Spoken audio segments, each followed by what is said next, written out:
જેને જગતની માલિબામાં ભગવતી મેલડી મળી ગઈ સાહેબ, અને અમે કાયમ કહીએ છીએ સાહેબ, કોઈને નાણાનો બળ હોય, કોઈને માણાનો બળ હોય, કોઈને પૈસાનું બળ હોય, પણ આયમ તો મેલડી વાળા છે સાહેબ. અમારે અમારી મેલડીનો પાવર છે. હા, એ અમારે તો સીએમ મેલડી ને પીએમ મેલડી, બાકી કાંઈ નથી સગતમાં સાહેબ.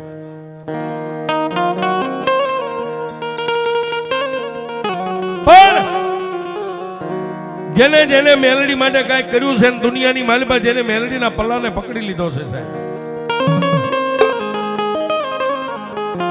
આજ ખરત ગામના ટીમે જેમાં ભગવતી મારી ભાવિકા બેન ની માયા મેલડી બેઠી છે સાહેબ, એના પરમ સેવક દિગ્વિજયસિંહ આપણી વચ્ચે અહીંયા હાજર જ છે સાહેબ. મેલડી શું કરે એ વાત તમને કરું છું. મેલડી કેવડી છે અને મેલડીની તાકાત કેવડી છે સાહેબ. દિગ્વિજયસિંહ વસાવા એ દુનિયાની માલિબા ભુવા ભગતો ભામા વૈદ્ય હકીમ દવા દારૂ ડોક્ટર હારી હારી હોસ્પિટલ ફરી અને સેલે થાકીને નિહાકો નાખીને માણા બેહી ગયો સાહેબ. પણ એક દી આ ખરજના ટીમે આંજામાં મેલડી બેઠા છે. મેલડીના મંદિરના પગથિયે દિગ્વિજયસિંહ એક હોશિયાળા બની, મોઢાની માથે નૂર નથી, પોતાના કપાળે હાથ રાખીને બેઠા ને તેથી આ ભાવિકા બેને દિગ્વિજયસિંહ ને પૂછ્યું, ભાઈ એ વીરા કોઈ દી નહીં અને આજ મારી મેલડીના દરબારની માલિબા હોશિયાળો થઈને કેમ બેઠો છો બાપ? તેથી ભાવિકાબેન ના મોઢામાંથી શબ્દ પૂરા થાય અને દિગ્વિજયસિંહ એટલું કીધું, બેન મારા અંતરના ઊંડાણની એનો કોક વેદું મળે તો વંચાય, પણ ગામના ચોરે બેહીન નો ચિતરાય મારા ચિત્તની વાતો. શંકરા મારું દુઃખ કોને કેવું?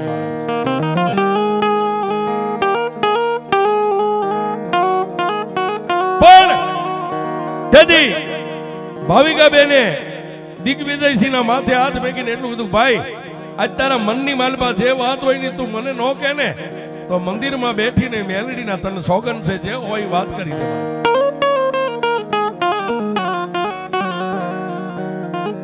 પણ સાહેબ ક્યાં તો એ મંદિરના પગથિયે બેઠેલા દિગ્વિજયસિંહ ઉભા થઈ અને મેલડી આવ્યો.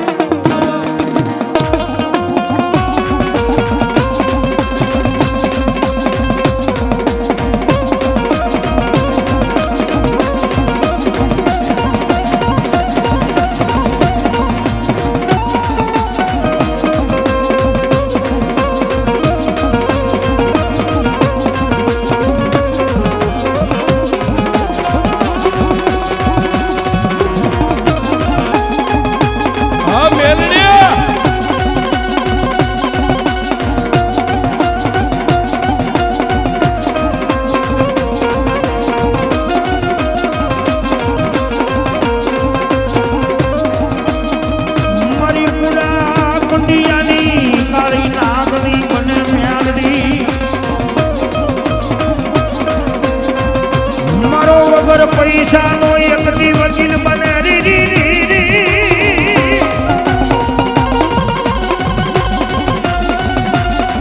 એક દી મારા નમુડિયા મારાની મૂડી બની બધું ભીરી જાય મેલડી દેવી.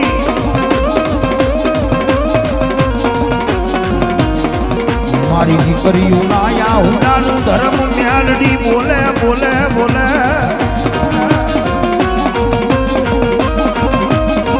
જોઈએ જોઈએ મારી મેલડી આ પારકા ગામના સીમાડે લઈ જઈ આ વસતીને મારી મેલડી છેતરતી નહીં.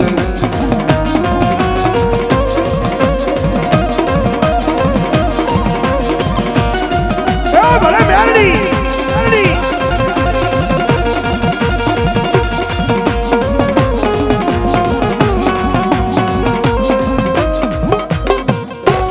મેલડી માત કી જય. હવે જેને મિત્રો આપણે કારુના વાટ જોઈએ છે મિત્રો, એવા કીર્તિદાનભાઈ ગઢવીને વિનંતી આ સ્ટેજ ઉપર પધારે. એ વધાવો તાળીના નાદથી સાહેબ.